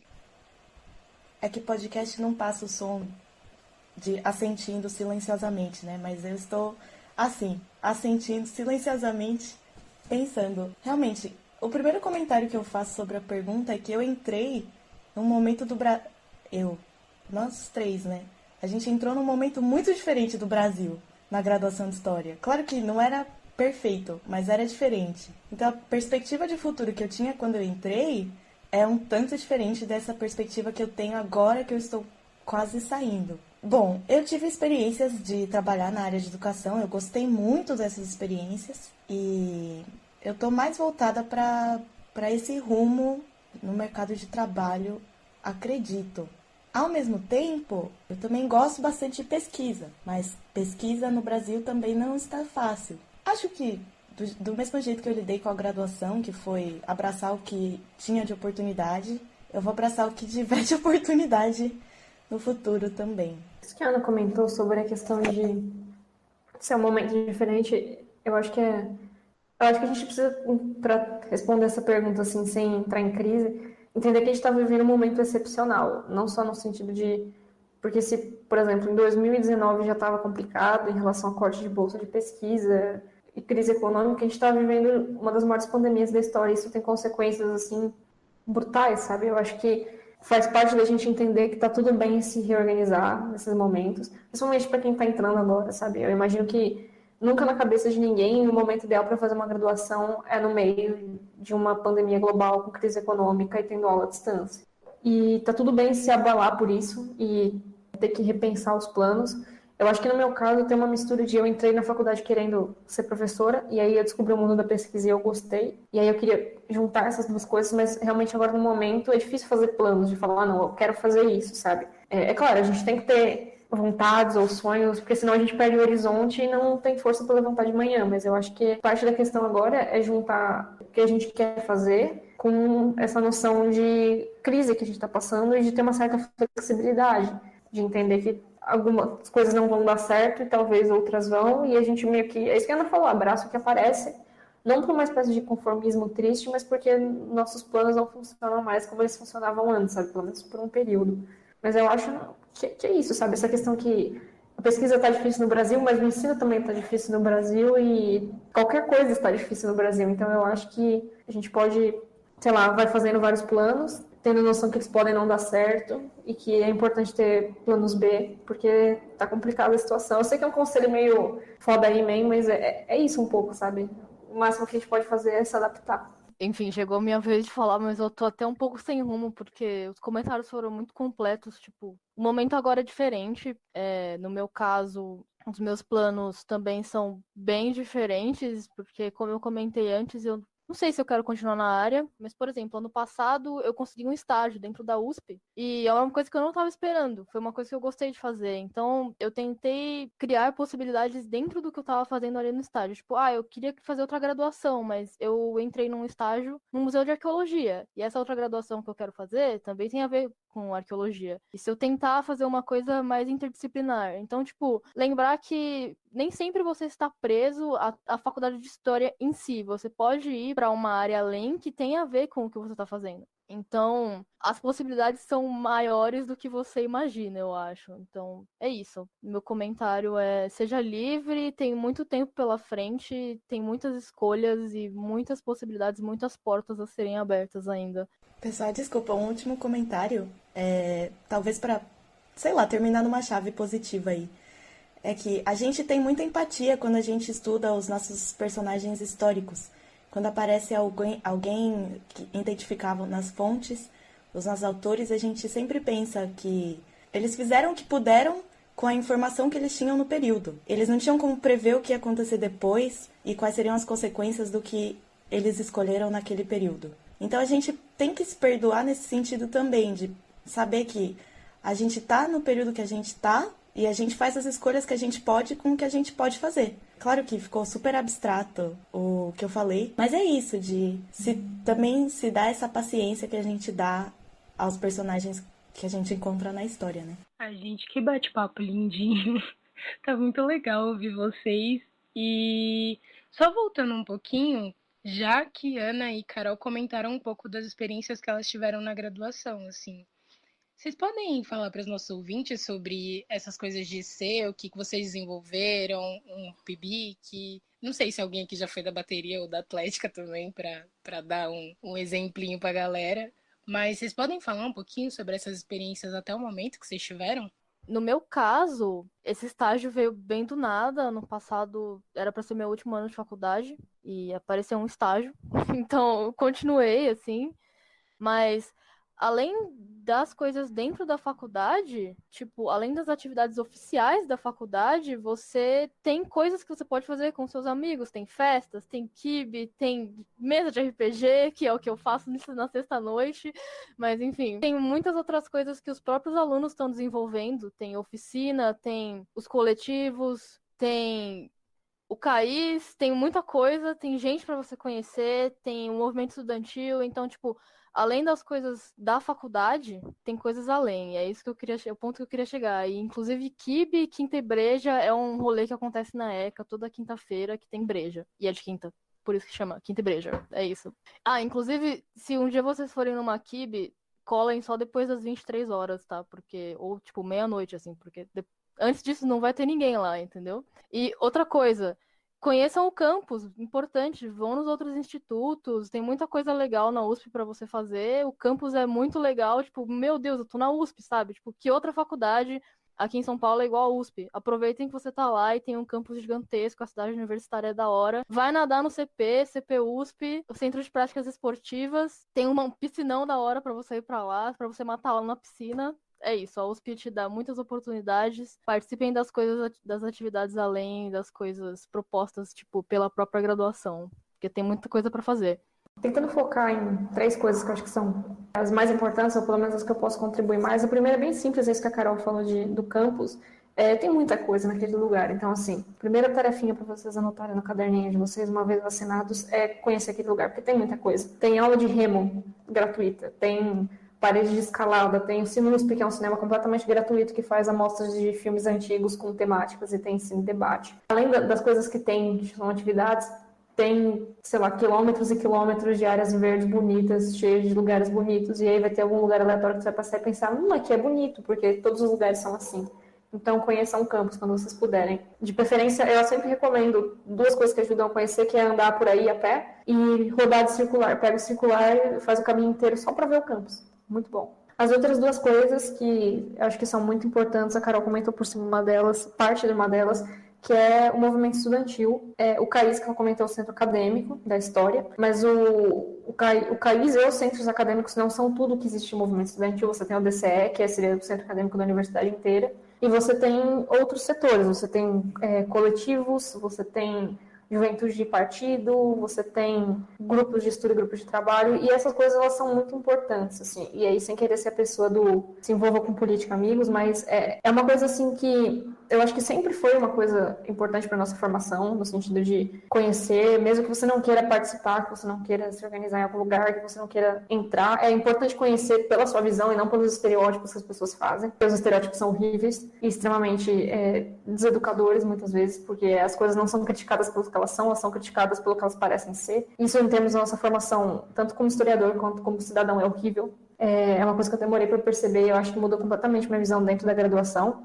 Porque eu acho que cada vez mais é uma necessidade, assim. A gente está chegando num momento em que o meio termo, ou o meio do caminho, ou não quero me envolver com política, deixa de ser uma opção, porque as nossas opções de profissão estão sendo destruídas, sabe? As pessoas estão morrendo por causa de decisões políticas de uma maneira extremamente explícita. E se a gente não souber isso, alguém vai saber pela gente, e isso sempre é um problema. E a última coisa que eu acho que é legal, que vai demorar um tempo ainda para entender como funciona, todo mundo que chega na graduação quer saber o que é a iniciação científica, que é basicamente você aprender a fazer pesquisa, é um preparatório para mestrado, e aí tem todo um processo de você escolher tema. É o momento da graduação que você começa a brincar de historiador, digamos assim. Às vezes, durante os cursos, tem uma aula ou outra, professor que pede pesquisa como trabalho, mas o que você vai realmente aprender a pesquisar é iniciação científica. Dá trabalho, é cansativo, às vezes você pensa, meu Deus, o que eu estou fazendo da minha vida, mas provavelmente foi a experiência da graduação que mais me ensinou. Porque você aprende na marra. Você tem que descobrir as coisas sozinho, você vai se embaralhar no meio de fontes, você vai ler livro ruim, você vai ler livro bom e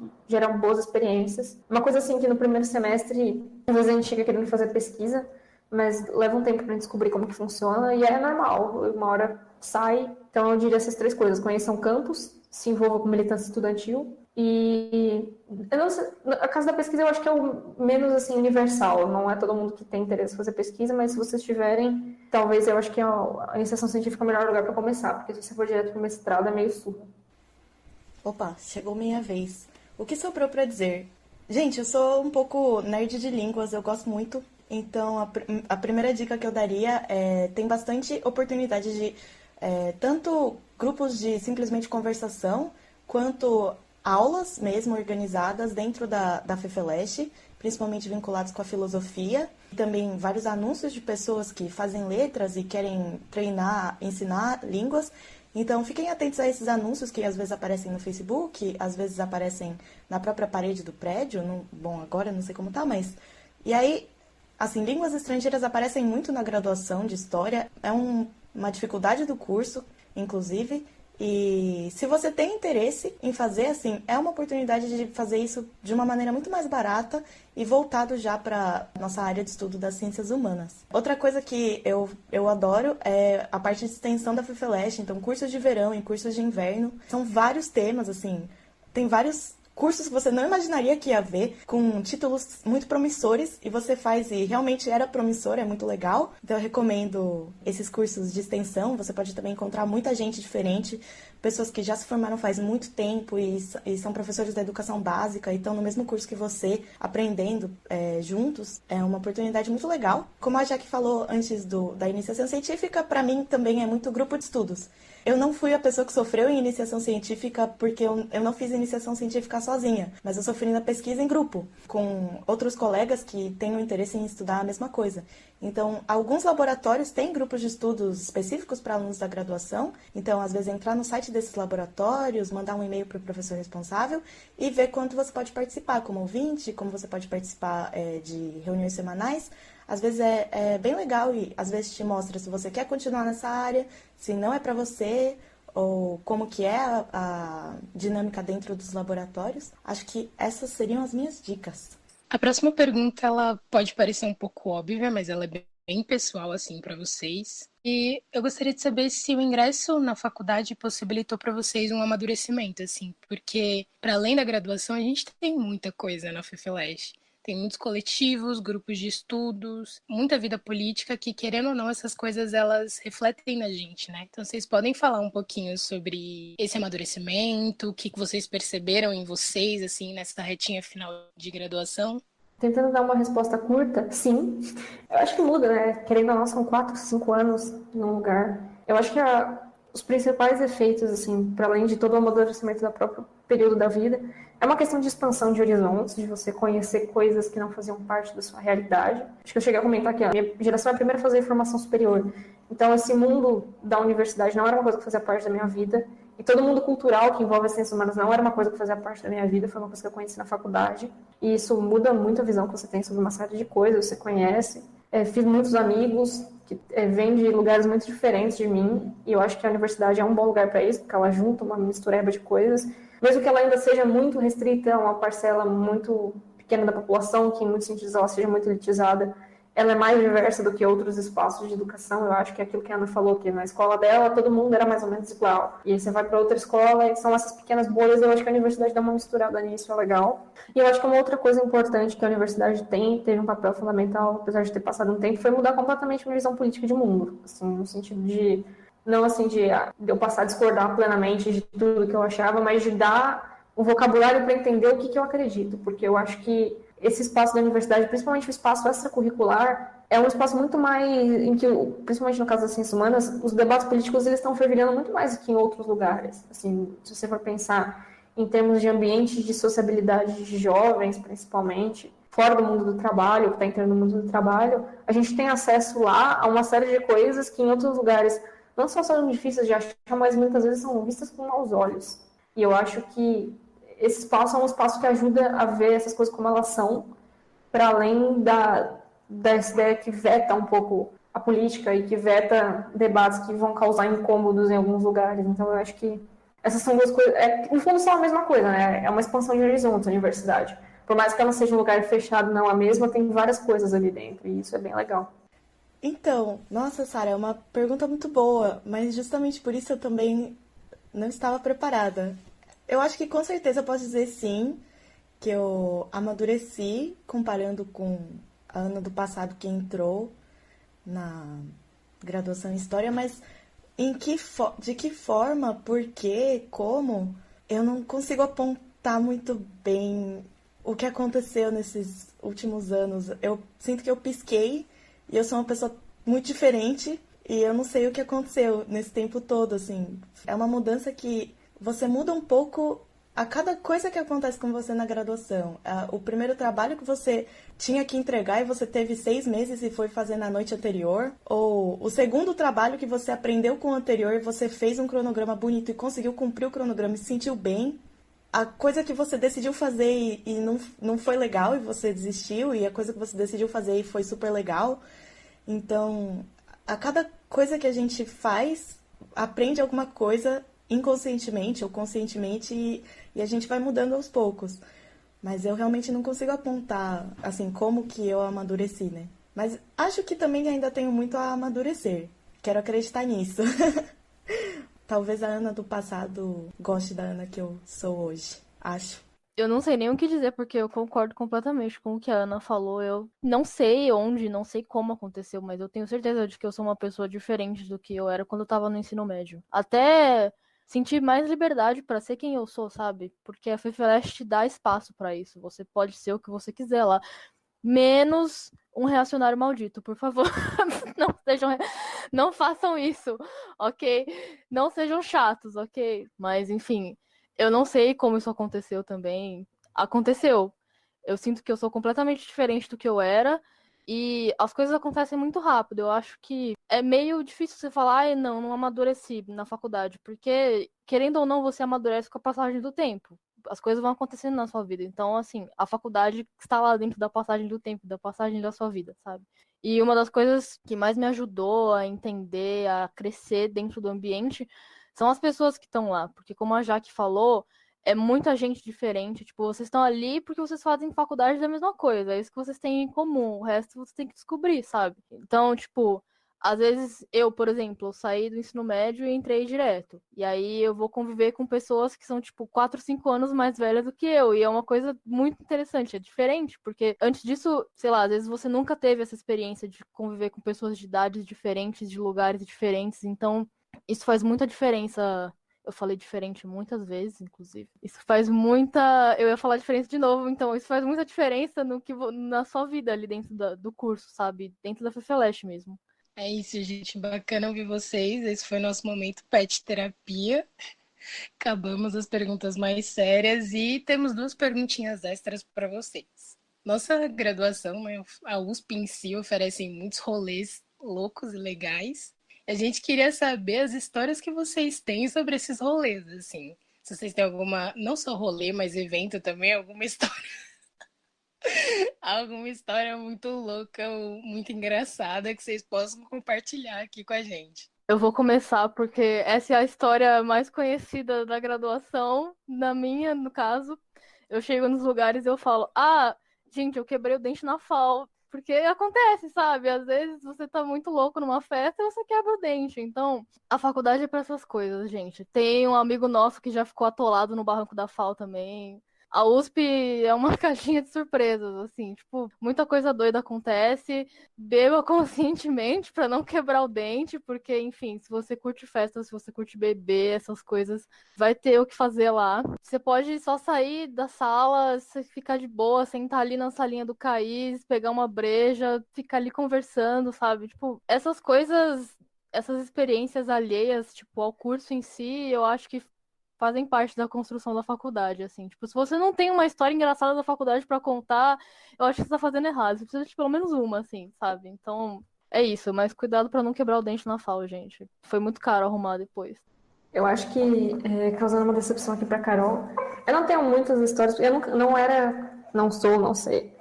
Uma coisa que eu acho que eu subaproveitei na faculdade, eu não era uma pessoa muito festeira, assim, eu não fui muito nas festas, eu não bebia muito nas festas, então eu não tenho nenhuma história maluca, assim, pra contar.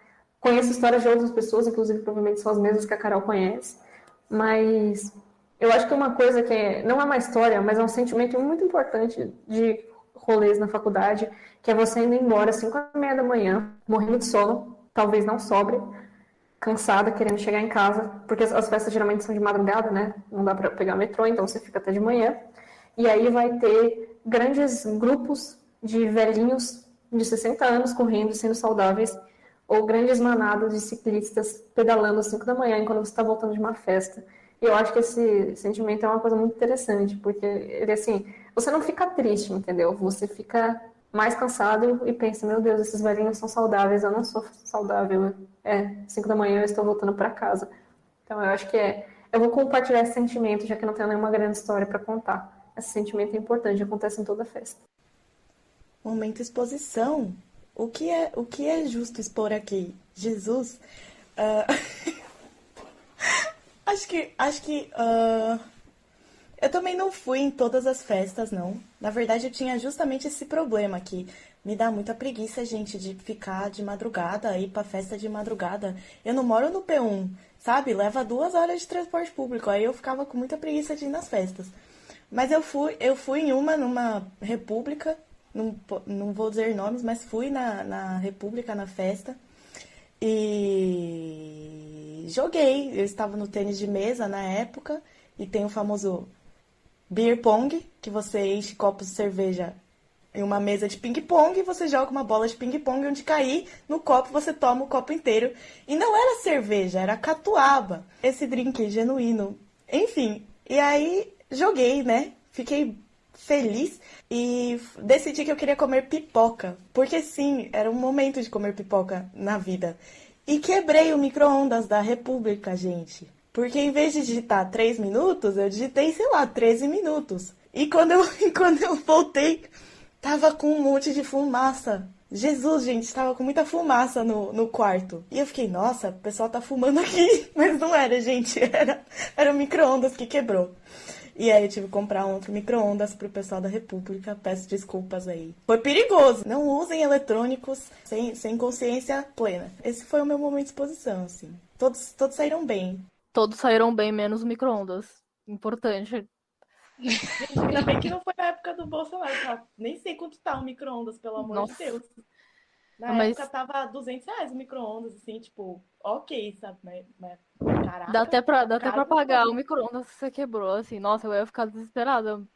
Assim, vocês estão falando que vocês não são muito de festa, mas eu também não sou muito de ir em festa, assim. Eu acho que eu fui em 3 festas na graduação e em uma delas aconteceu isso. Então, enfim, coisas. E sobre o sentimento de voltar às 5h30 da manhã, assim, isso é muito, sabe, tipo, meu Deus, eu sou jovem, a minha vida, o que eu estou fazendo? Eu lembro, tipo, de um dia pegar um busão, assim, era, tipo, já era umas 9, eu acho. Tipo, o pessoal tava indo trabalhar, assim, e eu tava lá, tipo, nossa, sabe, tipo, meio louca ainda, sabe, pós-bêbada, sabe, mas enfim, grandes dias, mano. Acho que a moral da história é: vá muito em festa quando tiverem todos vacinados, porque aí você vai se acostumar com festa e não vai fazer besteira. Será que é essa a moral da história? Eu paguei tudo isso que eu fiz nessa festa, gente, porque depois eu tava trabalhando e aí todo ano tinha peruada e eu não podia ir na peruada. E eu ia pro trabalho com todos os adolescentes bêbados da peruada. É assim, muito triste. Novo esclarecimento, só caso alguém não saiba, a peruada é um evento inexplicável, que é basicamente um carnaval fora de época, que a galera do direito, se não me engano, organiza, e eu nunca entendi o conceito, tipo, eles só inventaram um novo carnaval, e é isso, entendeu? E tá tudo bem, todo mundo aceita isso. Interessante pensar como as datas comemorativas surgem, né? Nenhum brasileiro questionou. A galera falou, mano, vamos se fantasiar na rua e beber. Todo mundo falou, show, sabe? Tipo, vai questionar o quê? É isso que eu fico pensando, o poder da Sanfran, né? Porque eles fecham o centro assim, tipo, foda-se, eu vou fazer isso aqui. Mano, eu lembro de uma vez que eu fui descer pro centro com um amigo meu e, tipo, no caminho a gente lembrou que ia ter peruada. E a gente chegou lá e tava aquilo, sabe? O primeiro, a gente desceu do ônibus, a gente desceu do Praça Ramos ali, a gente andou, tipo, uns 5 passos e tinha, tipo, umas meninas em rodinha, assim, sabe? E uma delas tava puxando o short pra fazer xixi, assim, foi, sabe, experiências paulistanas, assim, da melhor qualidade possível, sabe? É isso, peruada, gente, é uma coisa maldita, mas tudo bem se vocês quiserem ir, assim, não aprovo, mas se vocês quiserem ir, tudo bem. A gente consegue perceber nesses comentários o tom de rancor afetivo que existe entre a gente e a Sanfran, que é basicamente o primo rico e melhor amado das ciências humanas na USP, né? Tem um prédio que parece Hogwarts. Todo mundo que falou pros pais que ia fazer história ouviu, não quer fazer direito? Essa é a relação que a história tem com a Sanfran, assim. Ai, gente, várias histórias loucas aí que eu escutei. Eu vou compartilhar uma também, que meus colegas pediram pra eu compartilhar, então eu vou falar porque foi inacreditável esse momento. Foi na calorada de 2019, assim, tava rolando uma festa da FIFELESH, e a gente inventou de ir pra física, fazer sei lá o quê. Acho que foi a primeira festa da FIFELESH que eu realmente gostei, o pessoal quis ir pra física, eu fiquei extremamente triste. Mas a gente foi pra física, e no meio do caminho a gente encontrou uns dois meninos da Poli. E a gente começou a conversar e tal, e a gente falou que era da FIFELESH, e eles falaram, não, se a gente falar o curso que a gente é, vocês não vão querer conversar com a gente, tal, brincando. Aí eles falaram que era da Poli e o menino começou a contar, assim, a história de vida dele, que a mãe dele era professora de história e etc. Aí eu falei pra ele que eu era do curso de história e ele falou, eu já li um livro do pai do Chico. Aí eu fiquei, tipo, uns 10 minutos pensando quem era o pai do Chico, porque eu não fazia ideia de quem era esse ser, e aí me deu um estalo na cabeça que ele tava falando do Sérgio Buarque de Holanda. Então, um historiador que pra gente é, tipo, massa, e ele tava falando do filho do cara, e, tipo, em nenhum momento eu fiz a ligação de que ele tava falando do Chico Buarque. Mas foi muito louco, assim, eu rachei o bico depois. Grandes momentos da faculdade, grandes momentos. Em 2018 foi o ano que eu entrei, né? Acho que foi o ano mais político, eu não sei se foi o ano mais político, assim, da FEFELESH, mas a gente teve muitas e muitas e muitas coisas lá. Inclusive, depois da eleição, teve uma suposta treta com a Poli. Eu não sei se vocês lembram do evento que eles fizeram sobre nadar nas lágrimas da esquerda, que enchemos o prédio de gente e ficamos esperando 6 pessoas da Poli passarem por lá. Vocês estavam na faculdade esse dia? Vocês lembram como foi? Eu faltei porque eu não tinha aula no dia, então eu nem fui. Mas vocês estavam lá? Gente, eu saí do trabalho, eu falei, esse momento eu não perco. E aí eu fui, eu tava. Eu fui, eu tava. Meu Deus, que momento. Nossa, Eu tava também. foi um ápice, assim. Só um comentário sobre esse evento, eu acho impressionante, assim, como existe uma lógica de treta familiar na FIFELESH que, assim, entre a gente, só falta sair no tapa, sabe, assim, de coisa de disputa de movimento estudantil, uma galera que se odeia, opiniões opostas, não sei o que acha de tal experiência histórica, não sei o que lá, odeia militante, gosta de militante. Enfim, é o caos, assim, é a morte. Mas é só vir uma ameaça de fora, tipo, principalmente de outros setores da USP que sejam mais conservadores e coisas assim. E a galera se une num nível, tipo, não cabia de gente no vão, sabe? Foi o momento mais só a gente pode falar mal da gente mesmo. Foi muito bom, porque, tipo, a galera da Marcha da Poli reuniu 20 pessoas. E aí tava basicamente a FEFELESH inteira andando pelo campus para mostrar as lágrimas. Foi muito bom. Nessa nota ainda eu queria fazer um comentário sobre um outro evento engraçado das façanhas liberais da USP. Uma vez, isso foi no nosso ano de calouras, e aí a gente tinha um grupo da faculdade, do grupo do nosso ano, e teve um evento que ia colar um pessoal do MBL lá, pra fazer alguma coisa que eu não lembro o que que era. Enfim, no grupo o pessoal começou a zoar que, eu vou bater no Kim Kataguiri, kkkk. Beleza. E aí, o que que aconteceu? Aquela pessoa que eu comentei um tempo atrás, ela printou o grupo e mandou pro MBL. Ou seja, meia hora depois, né? Um tempo depois aparece lá, na página do MBL. Milicianos da FEFELESH ameaçam bater em lá, lá, lá, lá, lá, lá, lá. E foi, assim, um momento incrível, porque, sabe, vazaram o número de um monte de gente. Depois teve gente recebendo ameaça de morte porque o número tava lá e não tinha nada a ver com o que tinha acontecido, entendeu? O número só tava ali. Porque a pessoa que vazou o print não teve nem coragem de apagar o número, entendeu? Sabe? Mas assim, foi um momento incrível da faculdade, das façanhas liberais da USP, as coisas da Poli. Teve o pintaço liberal da Poli, que falaram, tipo, vamos pintar o vão, porque aquele lugar é muito feio, pobres esquerdistas. A Ana comentou aqui no nosso chat quando a Poli distribuiu sopa pra FEFELESH. Se você puder falar um pouco mais sobre isso, porque não foi no meu ano isso, foi no seu, mas enfim. Gente, eu resgatei isso da minha memória. Foi junto com a calorada, então a história fez a calorada, né? Sempre tranquila, tipo, não tem trote pesado nem nada. Mas aí veio uns 3 fulanos, assim, com camiseta da Poli, e eles começaram a fazer, tipo, eles tinham aquele forninho, assim, boca de fogão a gás de acampamento, e eles estavam com uma panela gigante fazendo sopa. E ninguém entendeu, tipo, nem lembro o que tinha na sopa. E aí eles começaram a zoar que, tipo, o pessoal da FEFELESH era pobre, não sei o quê. Como se isso fosse qualquer tipo de zoação aceitável, tá ligado? E aí todo mundo simplesmente falou, vamos então tomar a sopa, sabe? Pô, é comida de graça, entendeu? E aí, tipo, juntou muita gente pra pedir a tal da sopa. E eles ficaram, ai meu Deus, não tem sopa suficiente, tipo... Enfim, Foi um momento muito. Eu não acredito que isso não é um cartoon. Então, enfim, né? Teve esse tipo de momentos. Faz 6 anos já também, né? Então, vamos esperar que o pessoal tenha melhorado um pouco daquele outro lado da universidade. Não sei o quanto tenho esperanças, mas espero. É isso, gente. Cuidado com ciclistas speed e cuidado com a pole também, porque nunca se sabe o que pode acontecer na cidade universitária. Esse foi o nosso episódio. Foi muito, muito legal ouvir todo mundo e todas as informações foram ótimas. Muito obrigada pela participação. Foi incrível. Acho que foi um dos episódios mais legais que a gente já fez. E é isso, gente. Vai poder dar dica, Ana? Pode dar dica. Pode dar dica até para os calouros, se você quiser. Bora de dica. Ai, gente, que bom. Eu juntei dicas. A primeira dica é uma coisa mais geral, né? Enfim, é um caminho específico dentro da graduação que você pode escolher ou não seguir, mas é sobre a pesquisa. Então é muito, muito difícil começar, principalmente porque não está estruturado como que você começa, como que você fala, você mesmo tem que decidir com qual professor você vai falar e tem que, de alguma forma, apresentar uma ideia. Então, uma dica que me ajudou muito, assim, e eu nem li isso antes de fazer pesquisa, mas hoje, assim, recentemente me deparei com esse livro, é maravilhoso, chama Como se faz uma tese, do Humberto Eco. O original é 1977, se não me engano, então ele fala algumas coisas sobre fazer fichamento em fichas e tipo, guardar o papel. Tem vários aplicativos hoje em dia para isso, tenho certeza, mas é um livro, assim, leve, que também traz um mastigadinho. Então, muito mais do que você pedir dicas para alguns veteranos que têm experiências próprias, talvez coisas funcionem para eles, coisas não funcionem, e a gente também entrou nesse caminho um pouco perdido, eu recomendo esse livro para quem tiver interesse em começar a pesquisa. Assim, joga uma luzinha, eu acho. Outra dica, não sei se é cultural, talvez seja cultural, mas puxar um pouco a minha sardinha, é o Instagram, @geokiusp. GEOKIUSP.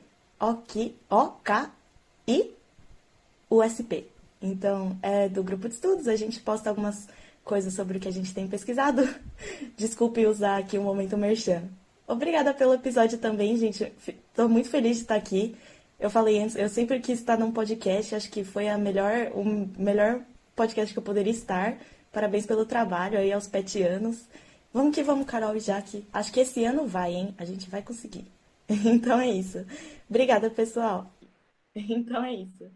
Acho que só como comentário final, assim, não tenho nenhuma dica em particular sobre nada, assim. É, grande dica final.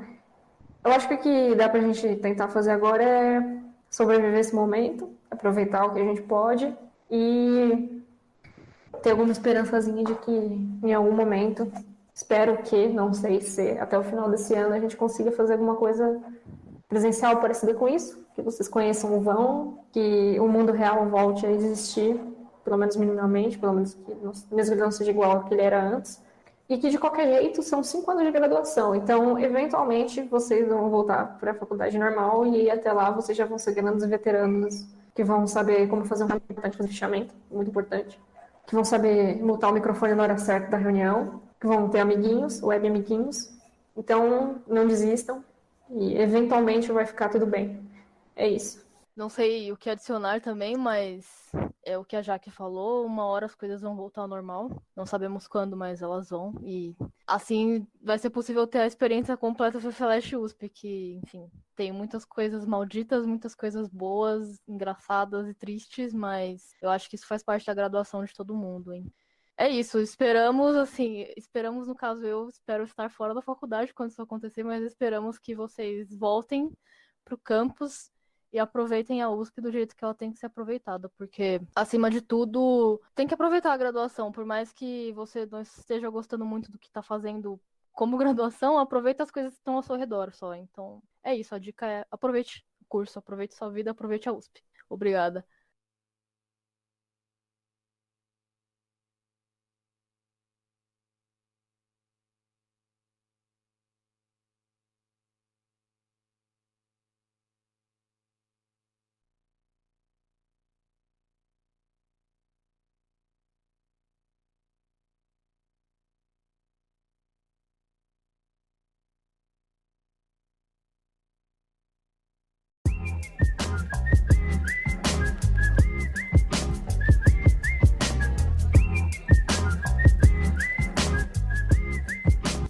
isso, pessoal.